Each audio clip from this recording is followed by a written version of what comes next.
اعوذ باللہ من الشیطان الرجیم بسم اللہ الرحمن الرحیم۔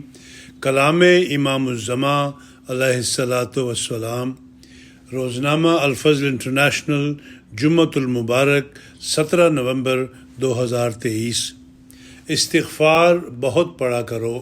فرمایا استغفار بہت پڑھا کرو، انسان کے واسطے غموں سے سبک ہونے کے واسطے یہ طریق ہے، نیز استغفار کلید ترقیات ہے۔ ملفوظات جلد اول صفحہ نمبر 442، ایڈیشن 1988۔ یاد رکھو کہ یہ دو چیزیں اس امت کو عطا فرمائی گئی ہیں، ایک قوت حاصل کرنے کے واسطے، دوسری حاصل کردہ قوت کو عملی طور پر دکھانے کے لیے۔ قوت حاصل کرنے کے واسطے استغفار ہے، جس کو دوسرے لفظوں میں استمداد اور استعانت بھی کہتے ہیں۔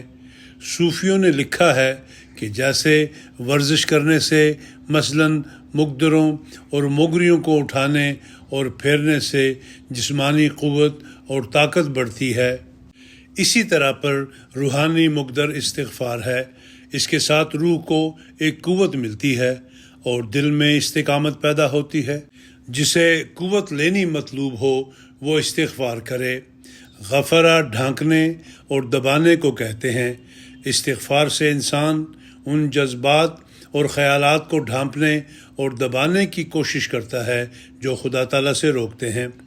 پس استغفار کے یہی معنی ہیں کہ زہریلے مواد جو حملہ کر کے انسان کو ہلاک کرنا چاہتے ہیں ان پر غالب آوے اور خدا تعالیٰ کے احکام کی بجا آوری کی راہ کی روکوں سے بچ کر انہیں عملی رنگ میں دکھائے۔